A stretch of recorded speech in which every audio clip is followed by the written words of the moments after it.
الحمد لله رب العالمين والصلاة والسلام على سيد المرسلين أما بعد فأعوذ بالله من الشيطان الرجيم بسم الله الرحمن الرحيم الصلاة والسلام عليك يا رسول الله وعلى آلك وأصحابك يا حبيب الله الصلاة والسلام عليك يا نبي الله وعلى آلك وأصحابك يا نور الله۔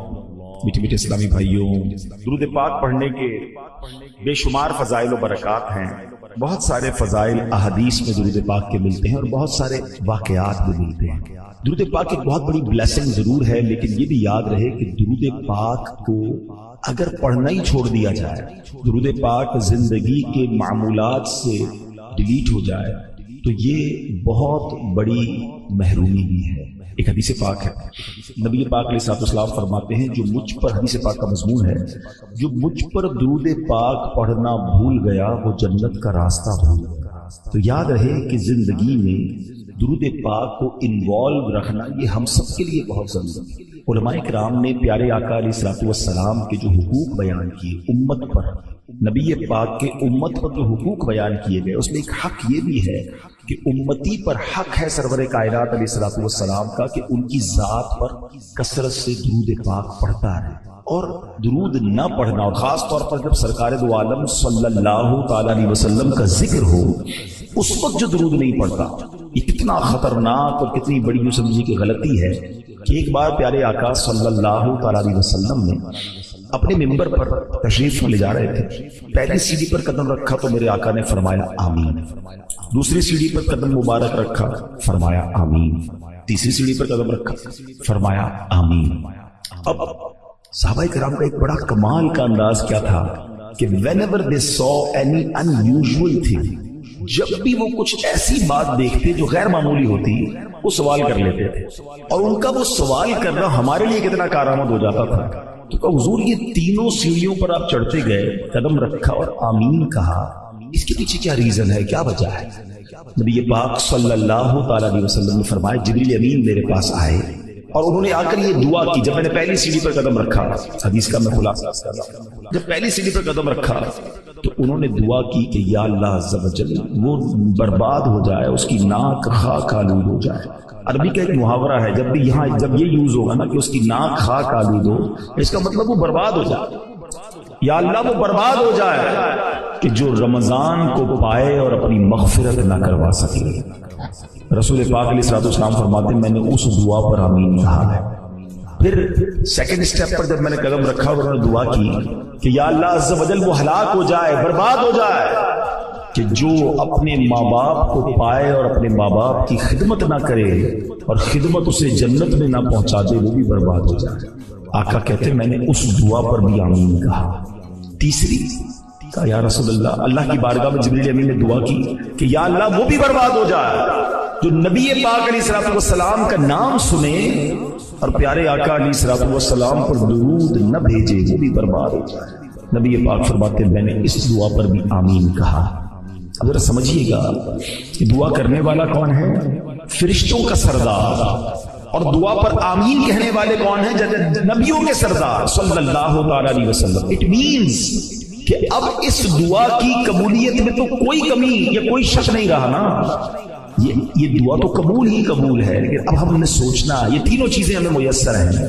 رمضان کچھ ہی دنوں میں آنے والا ہے، رمضان مل گیا اور رمضان کو پا کر بھی جو مغفرت نہ کروا سکا، دعا کر رہے جبریل امین کہ یا اللہ وہ برباد ہو جائے، اور نبی پاک کہہ رہے آمین۔ تو it means at any cost ہمیں اپنی مغفرت کروانی ہے رمضان۔ سیکنڈ کہ جس نے اپنے ماں باپ کو بڑھاپے میں پایا اور ان کی خدمت اسے جنت میں نہ پہنچائے وہ بھی ہلاک ہو جائے۔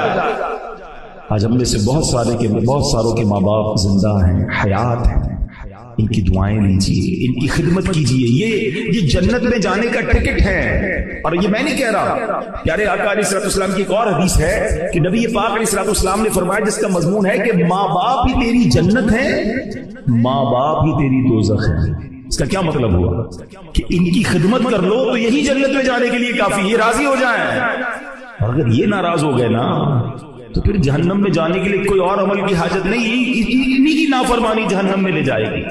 تو خدارا جن کے ماں باپ حیات ہیں کبھی بھی ان کا دل نہ دکھائیں. جن کے ماں باپ چلے گئے نا ان کو بڑے یاد آتے ہیں. اب بعد میں بڑا خیال آتا ہے کہ میں نے اور ٹائم دینا تھا, میں نے اور خدمت کرنی تھی, میں نے اور ان سے محبت کرنی تھی, اور ان سے دعائیں لینی, پھر چانس نہیں ملتا. اب کئی لوگ ہیں جن کو ماں باپ سے ملنے کے لیے قبر پہ جانا پڑتا ہے. جب خوشی کا موقع آتا ہے تب بھی ماں باپ یاد آتے ہیں, جب کوئی تکلیف آتی ہے جب بھی ماں باپ یاد آتے ہیں. نیا گھر لو تو ماں باپ یاد آتے ہیں, نئی گاڑی لے تو ماں باپ یاد آتے ہیں. کتنے خوش ہوتے تھے, کتنی دعائیں دیتے تھے.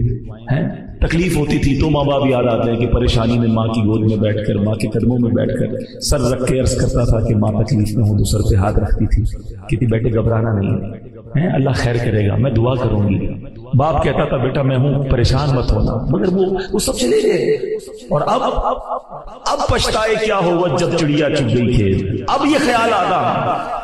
تو میں ان سب کو کہتا ہوں کہ جن کے ماں باپ حیات, بڑے خوش نصیب ہو تم کہ تمہارے گھر میں وہ ہستیاں ہیں کہ احادیث میں یہ مضمون ملتا ہے کہ جو محبت کی نگاہ سے ماں باپ کو ایک بار دیکھے اسے حج مبرور کا ثواب دیا جاتا ہے, مقبول حج کا ثواب. صحابی عرض کرتے ہیں حضور ماں باپ تو گھر میں ہی ہوتے نا, 100 بار کوئی دیکھے, وَإِن نَظَرَ كُلَّ يَوْمٍ 100 مرة, حضور کوئی 100 بار دیکھے. اللہ کے حبیب فرماتے اللہ اکبر و اطیب, اللہ بہت بڑا اور پاک ہے, 100 بار بھی کوئی دیکھے اللہ 100 حج کا ثواب عطا فرمائے.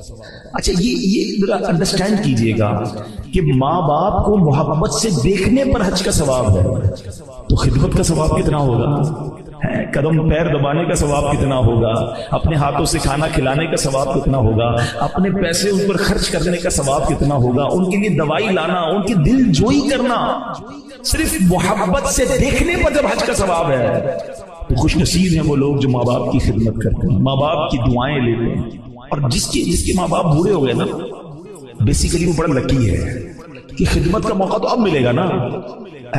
ساری زندگی تو ماں باپ نے خدمت کی ہماری, ہم چھوٹے تھے کھانا کھلایا, پیسے دیے, انگلی پکڑ کر چلنا سکھایا, کاروبار نوکری جو بھی ضرورت تھی ماں باپ نے کی, اپنے پیٹ کاٹ کر ہمیں کھلایا.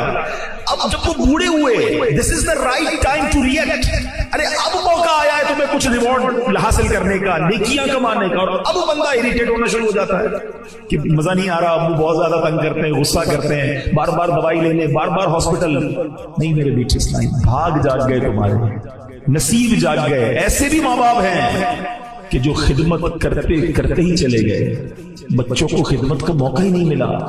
ارے جس کو موقع ملا وہ خوش نصیب ہے کہ اب لے لو دعائیں, اب حاصل کر لو. اور یقین مانیے ہمارے پیسوں کا نصیب ہے اگر وہ ماں باپ پر خرچ ہو.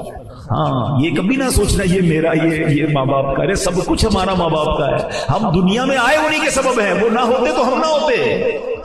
تو خوش نصیب اسلامی بھائی جن کے ماں باپ موجود ہیں دعائیں لو.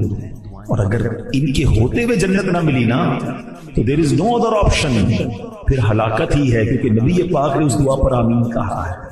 جبریل امین کی دعا کیا تھی کہ جو یا رسول اللہ صلی اللہ تعالی علیہ وسلم آپ کا نام سنیں, آپ کا ذکر سنیں اور آپ پر درود نہ بھیجے وہ بھی ہلاک و برباد ہو جائے. تو یہ بڑا اہم معاملہ ہے. ہم پورے دن میں نعت شریف سن رہے ہوتے ہیں, بیان سنتے ہیں, یا خود ہی اپنی زبان سے نبی پاک علیہ الصلوۃ والسلام کا ذکر کرتے ہیں, مگر درود نہیں پڑھتے. تو درود زبان تر رہنی چاہیے. اچھا علماء نے بڑا پیارا ایک فارمولہ دیا کہ اگر کوئی شخص دن میں کئی بار پیارے آقا علیہ الصلوۃ والسلام کا نام سن لے یا زبان سے کہے اور درود پڑھنا مس کر گیا تو اس کا خوبصورت طریقہ یہ ہے کہ اپنی ڈیلی روٹین میں ایک پرٹیکولر تعداد کے مطابق درود روز پڑھے. مینز اگر 100 بار پڑھے, 200 بار پڑھے, اللہ توفیق دے تو 313 بار پڑھ لے, اس سے زیادہ پڑھ لے. تو اب اگر اس نے 100 بار بھی درود پڑھ لیا اور پورے دن میں نہیں پڑھ سکا تھا تو جہاں جہاں نبی پاک علیہ الصلوۃ والسلام کا نام سنا تھا یا پڑھا تھا اور نہیں پڑھ سکا تو یہ بعد میں پڑھنا اس کا آلٹرنیٹ, اس کا قائم مقام ہو جائے گا. تو اپنی زندگی میں درود پاک کو ضرور شامل کریں, ورنہ کہیں ایسا نہ ہو کہ نبی پاک علیہ الصلوۃ والسلام کی شفاعت سے محروم ہو جائیں. پیارے آقا راضی ہوں گے تو رب راضی ہو جائے گا. آئیے مل کر محبت کے ساتھ با آواز بلند درود پاک پڑھ لیں. صلو علی الحبیب صلی اللہ تعالی علی محمد صلی اللہ علیہ وسلم. میرے بیچ اسلامی بھائیوں, ہمارے پاس ایک بہت عظیم مہمان آنے والا ہے. ایک ایسا مہمان آنے والا ہے کہ جو ہم سے لینے نہیں ہمیں دینے آ رہا ہے. ہمارے گھر پہ جب کوئی مہمان آتا ہے ہم اس کی تیاری کرتے ہیں, اور جیسا کلوز گیسٹ ہوتا ہے اتنی زیادہ تیاری کرتے ہیں، جتنا ریسپیکٹیبل ہوتا ہے اتنی پریپریشن کرتے ہیں. مگر ایک ایسا مہمان آنے والا ہے جس کی سگنیفیکنس، جس کی اہمیت کو سمجھنے کے لیے ایک حدیث ہی کافی ہے کہ پیارے آقا علیہ الصلوۃ والسلام فرماتے ہیں کہ اگر میری امت کو پتا ہوتا کہ رمضان کیا ہے تو وہ تمنا کرتے کہ سارا سال ہی رمضان ہو. ایسا کیا ہے رمضان میں کہ امت کو پتہ چل جائے، اس کی اہمیت کا اندازہ ہو جائے. ایک اور مولا علی شیر خدا کرم اللہ تعالی وجہ الکریم کی قول سے سمجھیے. آپ کہتے ہیں کہ اگر اللہ تبارک و تعالی کو اس امت کو عذاب دینا ہوتا تو اس امت کو ماہ رمضان اور سورہ اخلاص عطا نہ فرماتا. اٹ مینس کہ یہ عذاب سے بچانے والی چیزیں ہیں، قرآن اور رمضان. اور سبحان اللہ اب رمضان چند دنوں میں، چند گھڑیوں میں آنے والا ہے. سب سے پہلے تو ہم اللہ سے دعا کرتے ہیں کہ اللہ ہمیں خیر سے رمضان عطا کر دے، صحت کے ساتھ عطا فرما، عافیت کے ساتھ نصیب فرما، پورے روزے رکھنا، پوری تراویح پڑھنا نصیب فرما.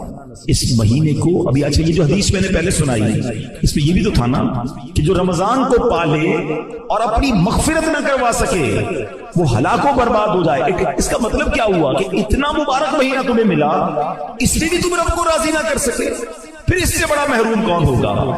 رمضان کی سبحان اللہ گھڑی گھڑی کی جو برکت ہے. دیکھیں کاروباری لوگ بیٹھے ہیں، اس سیزن کے بارے میں بات کرتے ہیں کہ یار کون سا سیزن ہے جس میں زیادہ محنت کرنی ہے، زیادہ کمانا ہے. بہت سارے لوگ ہوتے ہیں جن کا گرمیوں میں سیزن آتا ہے، کولر والے، برف والے، تو ریفریجریٹر والے، اے سی والے، پنکھے والے بڑے بڑے جان لگاتے ہیں کہ بھائی یہ سیزن ہے اس میں زیادہ کما لو. سردیاں آتی ہیں تو کمبل والے، ہیٹر والے، گیزر والے اور بہت ساری آئٹمز ہیں. شادیاں ہوتی ہیں تو کپڑے والے اور اس کے جناب جو ریلیٹڈ لوگ ہوتے ہیں. تو جیسا سیزن آتا ہے ویسا ہم زور لگاتے ہیں اس سیزن والے لوگ یار اس میں زیادہ کمانا ہے.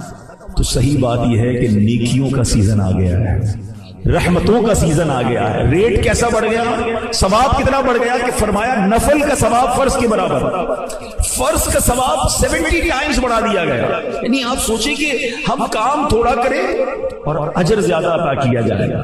اچھا سارا سال میں اور آپ دعا کرتے ہیں یا اللہ بخش دے، معاف کر دے، سن لے ہماری پکار، ہمیں ہماری توبہ قبول کر لے. میں اور آپ ریکویسٹ کرتے ہیں اور رمضان کی راتوں میں رحمت کی ندا آسمان سے دی جاتی ہے کوئی مانگنے والا کہ اس کی مراد پوری کر دی جائے، ہے کوئی سوالی کہ اس کا سوال پورا کر دیا جائے، ہے کوئی مغفرت مانگنے والا کہ اس کی مغفرت کر دی جائے. یعنی ادھر سے ندائیں ہیں کہ مانگ لو، مانگنے کا مزہ آج کی رات ہے. یہ پورا مہینہ رحمت. پھر روزانہ افطار کے وقت، ڈیلی افطار کے دن، یعنی افطار کا جو ٹائم آتا ہے 10 لاکھ گناہگار جہنم سے آزاد کیے جاتے ہیں. 1 ملین سنرز، 10 لاکھ گناہگار. اچھا پھر رمضان میں جمعے کا دن جب آتا ہے ہر گھڑی، ایوری مومنٹ 10 لاکھ گناہگار جہنم سے آزاد کیے جاتے ہیں. اور پھر اس رمضان کی جو آخری رات آتی ہے، احادیث کا مضمون ہے پورے مہینے میں جتنے بخشے گئے سارے کے سارے اس تعداد کے مطابق اتنے اور اس رات بخش دیے جاتے ہیں. جب لیلۃ الجائزہ چاند رات آتی، عید الفطر کی رات، اللہ تعالیٰ فرشتوں سے فرماتا ہے میرے فرشتوں اس مزدور کے بارے میں کیا کہتے ہو جس نے مزدوری پوری کی. فرشتے عرض کرتے ہیں مولا اسے پورا اس کی مزدوری ملنی چاہیے. اللہ فرماتا ہے میرے فرشتوں گواہ ہو جاؤ میں نے سب کی مغفرت فرما دی. مزدوری کر لو، بڑی مزدوری ملنی ہے، بڑی رحمت ملنی ہے، بڑی کمائی ملنی ہے. سارے سال کے گناہ معاف ہو سکتے ہیں اگر ایک مہینہ ہم اللہ کی رحمت لوٹنے کے لیے تیار ہو جائیں. فرسٹ آف آل ہمیں پریپیئر ہونا پڑے گا، اس مہمان کے لیے تیاری کرنی پڑے گی. مگر آج دیکھیں تو تیاری ہو رہی ہے. ہاں بالکل تیاری ہو رہی ہے. کچھ کاروباری لوگ تیاری کر رہے ہیں کہ پیسے کتنے کمانے ہیں، رمضان میں کون سے آئٹم ہے جو زیادہ بڑھ جائے گا، ذرا اسٹاک کر لو تو زیادہ پیسے کما لیں گے، رات میں یہ کام کریں گے، دن میں یہ کام کریں گے. بڑی تیاریاں ہو رہی ہیں. اچھا فیملیز میں کیا تیاریاں ہو رہی ہیں، افطار میں کیا پکانا ہے، شہری میں کیا بنانا ہے، یہ آئٹم شارٹ تو نہیں ہے گھر میں یہ بھی منگوا لو، شربت کون سا بنے گا، کھانے پینے کی تیاریاں ہو رہی ہیں. اچھا رمضان کے صدقے میں عید الفطر ملے گا، ٹھیک ہے نا، عید کا دن ملے گا. مگر رمضان میں کیا تیاری ہو رہی ہے کہ عید کیسے گزارنی ہے. 8-10 روزے کے بعد بازار آباد، اور اب جناب وہ راتیں جو عبادت کے لیے آئی تھی وہ مارکیٹ میں اس لیے جا رہے ہیں کہ عید کو پہننا کیا ہے. مگر اس پوری پریپریشن میں عبادت کی تیاری کہاں ہے، دعاؤں کی تیاری کہاں ہے، سجدوں کی تیاری کہاں ہے، اللہ کی رحمت لوٹنے کی تیاری کہاں ہے کہ مجھے کسی صورت مغفرت لینی ہے، رہ نہ جاؤں، سب بخشے جائیں اور میں نہ مارا جاؤں. اس کی پریپریشن کہاں ہے، اس کی تیاری کہاں ہے؟ ہم سب بہت کچھ سوچتے ہیں، لیکن کیا بیٹھ کر کبھی گھر والوں کے ساتھ یہ مشورہ کیا کہ کون کب کہاں کیا پڑھے گا، قرآن پڑھنے کا ٹائم کون سا ہوگا، نمازیں کہاں پڑھنی ہے، تراویح، اور اس کے بعد جناب اور عبادتوں کا کیا معاملہ ہوگا؟ نہیں میرے بیٹے، اس سے بہت زیادہ دوری ہے۔ انفارچونیٹلی رمضان کو ہم نے ایسا لگتا ہے کہ فوڈ فیسٹیول بنا دیا ہے، یعنی جیسے ہی بھی رمضان آئے گا تو ریسٹورنٹ والے لگا دیں گے کہ آل یو کین ایٹ، افطار میں اتنی آئٹمیں ہیں، سحری میں اتنی آئٹمیں ہیں، آپس میں باتیں بھی ہو رہی ہوتی ہیں کہ آج کہاں افطار کرنا ہے، اچھا سحری میں کدھر چلنا ہے، رات کو کدھر کھانے چلنا ہے، بس اللہ اکبر۔ یہ کیوں نہیں کہتے کہ آج کہاں بیٹھ کر قرآن پڑھنا ہے، آج تفسیر کہاں سننی ہے، آج دعا کدھر کرنی ہے، آج رات مسجد میں کہاں گزارنا ہے، ارے آج رحمت کدھر سے لوٹنی ہے، nobody talk about it۔ اس لیے رمضان آیا ہے۔ اگر کسی بیرون ملک سے کوئی غیر مسلم آ جائے اور وہ ہمارے شہر کا، ہمارے وطن کا رمضان میں راؤنڈ کرے اور اس سے پوچھے بتاؤ کیا محسوس کیا، شاید وہ آ کر کہے گا لگتا ہے مسلمانوں کا کوئی فوڈ فیسٹیول آیا ہوا ہے، زیادہ سے زیادہ نئے نئے کھانے والا مہینہ آیا ہوا ہے۔ شاید وہ یہ نہ کہہ پائے کہ سجدوں کا مہینہ آیا ہے، دعاؤں کا مہینہ آیا ہے، سپلیکیشنز کا مہینہ آیا ہے۔ ہم سوچیں ہم رمضان کو کیا کر رہے ہیں۔ دیکھیں جتنا جلدی لوگ دنیا سے جا رہے ہیں نا، بیماریاں ہیں، پریشانیاں ہیں، اور اس کے باوجود we are not ready to prepare for hereafter. ہم آخرت کی تیاری کے لیے تیار ہی نہیں ہو رہے، سوچ بھی نہیں رہے کہ میرے ساتھ بھی ہو سکتا ہے۔ یہ آس پاس سے جو جنازے اٹھ رہے ہیں، کب سوچیں گے کہ میری باری بھی آنے والی؟ لوگ کہیں گے یار ہمارے ساتھ ہی تھا، پتہ بھی نہیں چلا گیا دنیا سے، بس 2-4 دن یاد کریں گے، پھر کوئی یاد نہیں کرے گا۔ میں ہوں گا اور میرے اعمال ہوں گے اور میں اکیلا قبر میں ہوں گا۔ خدا کی قسم ہماری لاٹری لگنے والی ہے۔ اگر جیتے جی پھر رمضان مل جائے نا، یہ چند دن میں تو بہت دعائیں کر رہا ہوں، اللہ زندہ رکھیے رمضان تک، عافیت سے رمضان دینا، خیر سے رمضان گزارنا نصیب فرمانا، کیونکہ کوئی بھروسہ نہیں زندگی کا۔ اگر یہ رمضان مل جائے نا، یقین کرو یہ اللہ کا احسان ہوگا۔ اور اب اس رمضان کو زندگی کا آخری رمضان سمجھ لو کہ بس کسی صورت میں نے اللہ کو راضی کر لینا ہے، کیونکہ اللہ کریم کی رحمت چاہتی ہے کہ میں اور آپ بخشے جائیں۔ ایک سجدے پر رمضان میں، ایک سجدے پر 1500 نیکیاں عطا کی جاتی ہیں، حدیث کا مفہوم ہے، اور اس کو جنت میں سرخ یاقوت کا گھر عطا فرمایا جائے گا۔ ہر سجدے پر، ہر سجدے پر ایسا درخت جنت میں اس کے لیے لگایا جائے گا کہ جناب جدھر 500 سال تک گھڑ سوار گھوڑا دوڑاتا رہے اس کے سائے میں دوڑتا رہے گا۔ ارے ایک سجدے کا اتنا ثواب۔ اس میں بھی لوگ تراویح نہیں پڑھتے، 3 روزہ پڑھ لی باقی فارغ، 5 روزہ تراویح پڑھ لی باقی فارغ۔ ارے اللہ کے بندو تراویح تو پڑھنی، نوافل بھی پڑھ لو نا، ہر سجدے پر ثواب ہے نا۔ یہ مہینہ تو اس لیے آیا ہے، ہمیں تو کرنا کیا چاہیے؟ اے کاش ہم یہ پلان کریں کہ رمضان میں تراویح بھی پوری پڑھوں گا بلکہ نوافل بھی پورے پڑھوں گا۔ ہم نے تو پلان ہی کچھ اور کیا ہوا اپنی زندگی میں۔ عصر کتنی 4 رکعتیں، ظہر کتنی 4 2 2، اچھا مغرب کتنی 3 اور 2، عشاء کتنی 4 2 3۔ اول تو پڑھنی نہیں ہے، پڑھنی تو شارٹ کٹ والی پڑھنی ہے۔ ارے اللہ کے بندو کیوں یہ نیکیاں چھوڑتے ہو؟ اور اب ایٹ لیسٹ رمضان میں تو یہ پلان کر لینا یار، رمضان میں پوری نماز پڑھوں گا، تراویح بھی پڑھوں گا، اوابین بھی پڑھوں گا، تہجد بھی ادا کروں گا۔ پورا سال گناہ کیے ہیں، پورے سال خطائیں ہیں، یا اللہ یہ مہینہ ایسا دے دے کہ تجھے راضی کرنے میں کامیاب ہو جائے۔ یہ مہینہ کتنا اہم ہے آپ کو معلوم ہے؟ نزول قرآن کے بارے میں تو آپ جانتے ہیں، لیکن اس مہینے کی ایک اور شان شاید بہت ساروں کو نہیں پتا کہ اللہ کریم نے جو 4 بڑی آسمانی کتابیں نازل کی ہیں نا، توریت، انجیل، زبور اور قرآن، یہ چاروں کی چارے رمضان کا نازل فرمائی ہے، یعنی رمضان ہی کو چنا گیا۔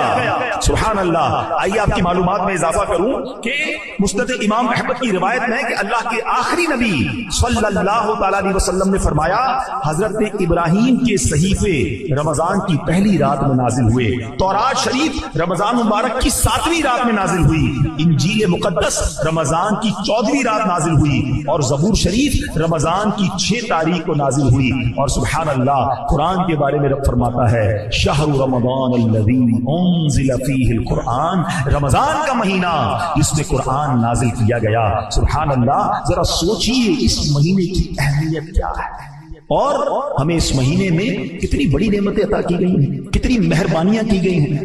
پہلا عشرہ عشرہ رحمت، دوسرا عشرہ عشرہ مغفرت، تیسرا اشرا جہنم سے آزادی کا اشرا. اچھا اس میں بھی ایک رات، یہ شب قدر جو عطا ہوئی نا، اس کے پیچھے بڑی زبردست علماء نے سورہ قدر کے شان نزول لکھے. ٹھیک ہے، سورہ قدر پڑھتے ہیں نا. بسم اللہ الرحمن الرحیم. انا انزلناه في ليلة القدر وما ادراك ما ليلة القدر ليلة القدر خير من 1000 شهر. یہ جو 3 آیتیں ہیں نا، اس کو سمجھیے گا ذرا. یہ قرآن کا بہت خوبصورت اسلوب ہے. یہ the way of قرآن ہے کہ جب قرآن کو کسی بات پر emphasize کرنا ہوتا ہے، کسی بات کی تاکید کرنی ہوتی ہے، تو قرآن خود کوسچن ہم سے پوچھتا ہے. انا انزلناه فی لیلۃ القدر، ہم نے نازل کیا اسے لیلۃ القدر میں. پھر آگے فرمایا وما ادراک ما لیلۃ القدر، تم نے کیا جانا لیلۃ القدر کیا ہے. یہ کوسچن کرنے کا مطلب یہ ہے کہ اٹریکشن لی جائے، لوگ سمجھے کہ بڑی اہم بات ہونے جا رہی ہے. Be prepare for that words. جس طرح قرآن نے سورہ قارعہ میں فرمایا القارعۃ ما القارعہ وما ادراک ما القارعہ، تم نے کیا جانا قارعہ کیا ہے. اور اس کے بعد قرآن اسے ڈیفائن کرتا ہے. بالکل اسی طرح قرآن یہاں کہہ رہا ہے کہ تم نے کیا جانا لیلۃ القدر کیا ہے. پھر فرمایا لیلۃ القدر خیر من 1000 شہر، یہ وہ رات ہے جو 1000 مہینوں سے بہتر ہے. There is a question, why 1000 months؟ یہ 1000 مہینوں کی کیلکولیشن کیا ہے؟ 100 سال ہوتے، 50 سال ہوتے، 200 سال ہوتے. یہ 1000 مہینوں کے پیچھے لاجک کیا؟ اس کے پیچھے علماء نے، مفسرین قرآن نے بہت ساری جس کو کہیں شان نزول بیان کی ہے. نبی پاک علیہ السلام نے صحابہ کرام کے سامنے ایک واقعہ بیان کیا. پیارے آقا علیہ السلام نے بتایا، جس کا مضمون ہے کہ پچھلے زمانے میں ایک بزرگ ہوتے تھے، ان کا نام تھا شمعون. بنی اسرائیل کا زمانہ تھا، حضرت شمعون. نبی پاک نے فرمایا کہ وہ بڑی اللہ کی عبادت کرتے تھے، دن میں جہاد کرتے، رات کو عبادت کرتے، اور 1000 مہینوں تک انہوں نے ایسے وقت گزارا. روزہ بھی رکھتے تھے، بڑے جاندار تھے، بڑے طاقتور تھے، مگر بڑی صفاقی کے ساتھ. طویل واقعہ میں شارٹ کر کے بتا رہا ہوں. بڑی صفاقی کے ساتھ، بڑے ظلم کے ساتھ آپ کو شہید کر دیا گیا. اب جب صحابہ کرام نے واقعہ سنا تو کیا شاندار مائنڈ سیٹ تھا صحابہ کرام کا. ہمیں کوئی پچھلی قوم کی، پچھلے کسی لوگوں کی بات بتائے تو کہتے ہیں اچھا اتنے پیسے تھے ہمارے پاس کیوں نہیں ہے. ہم تو کسی کے گھر جاتے ہیں، اس کا گھر دیکھ کے ہمارا موڈ آف ہو جاتا ہے، یار اس کا اتنا بڑا، میرا چھوٹا سا گھر ہے، اتنی بڑی گاڑی میری کب ہوگی. اس کی گھڑی دیکھے تو رات نہیں گزرتی. اللہ کے بندو، اس ریس میں مارے جاؤ گے.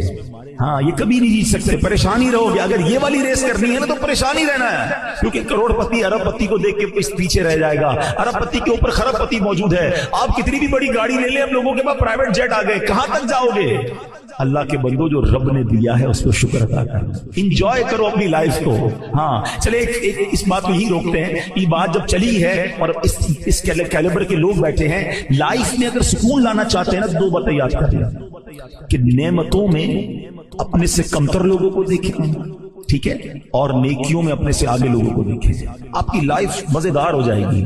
آپ کو جب بھی لگے نا کہ یار میرے سے آگے لوگ ہیں، وہ نہ دیکھیں، اپنے سے پیچھے والوں کو دیکھیں. جھونپڑی میں لوگ رہ رہے ہیں، روڈوں پہ سو رہے ہیں، کھانے کو پیسے نہیں ہیں، گھر نہیں ہے، ہاسپٹل میں پڑے ہوئے ہیں، بڑی بڑی بیماریاں ہیں. ارے اللہ نے تو مجھے کروڑوں سے اچھا بنایا ہے، میں کیوں آگے والے کو دیکھ کر ٹینشن میں ہوں. پیچھے والوں کو دیکھو گے تو سجدے سے سر نہیں اٹھے گا. شکر کرتے کرتے زندگی گزر جائے گی اور انجوائے بھی کرو گے اپنی لائف کو. ہاں نیکیوں میں دیکھو. کمپٹیشن کرنا ہے، آئیے نا میں بتاتا ہوں. صحابہ کرتے تھے نا کمپٹیشن، بھول گئے آپ؟ حضرت عمر رضی اللہ عنہ آدھا مال لائے تھے، حضرت ابوبکر صدیق اپنے گھر کا سارا مال لے آئے. کیوں؟ کمپٹیشن تھا. نیکیوں میں آگے بڑھنا ہے. ہمیں اچھی گاڑی والے، پراڈو والے کو دیکھ کر تو خیال آتا ہے کہ میری کرولا کیوں رہ گئی. تمہیں تہجد گزار کو دیکھ کر خیال کیوں نہیں آتا کہ میں تہجد کب پڑھوں گا؟ یہ تہجد بھی پڑھتا ہے، یہ روز قرآن پڑھتا ہے، مجھے قرآن پڑھنا ہی نہیں آتا. یہ بزنس بھی کرتا ہے، دین کا کام بھی کرتا ہے، میں کب کروں گا؟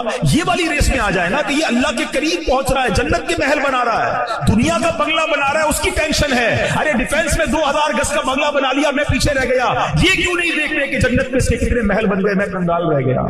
دیکھو نا نیک لوگوں کو، آ جاؤ اس ریس کے اندر، یہ انشاءاللہ تمہیں آگے لے جائے گی. اور ایک اور بات میں آپ کو بتا دوں کہ جو آپ کے پاس ہے نا اس پر انجوائے کرنا سیکھیں، ورنہ لائف بے مزہ ہو جاتی ہے. میں آپ کو سمجھاتا ہوں اس بات کو. ایک بادشاہ تھا، وہ بڑا پریشان رہتا تھا، بڑے پیسے تھے اس کے پاس، مگر نیند نہیں آتی تھی، ٹینشن بہت تھی. اپنے وزیر کو بلایا کہ یار بتاؤ تو صحیح کہ یہ سورہ فاتحہ کے فضائل. احادیث میں سورت کے بہت سے فضائل بیان کیے گئے، ان میں سے 4 فضائل درج ذیل ہیں. نمبر 1، بخاری شریف کی حدیث ہے، حضرت ابو سعید بن معلی رضی اللہ تعالی عنہ فرماتے ہیں میں نماز پڑھ رہا تھا تو مجھے نبی کریم صلی اللہ تعالی علیہ وسلم نے بلایا، لیکن میں نے جواب نہ دیا۔ جب نماز سے فارغ ہو کر بارگاہ رسالت صلی اللہ تعالی علیہ وسلم میں حاضر ہوا، میں نے عرض کی، یا رسول اللہ صلی اللہ تعالی علیہ وسلم، میں نماز پڑھ رہا تھا۔ تاجدار رسالت صلی اللہ تعالی علیہ وسلم نے ارشاد فرمایا، کیا اللہ تعالیٰ نے یہ نہیں فرمایا استجیبوا للہ وللرسول اذا دعاکم، اللہ اور اس کے رسول کی بارگاہ میں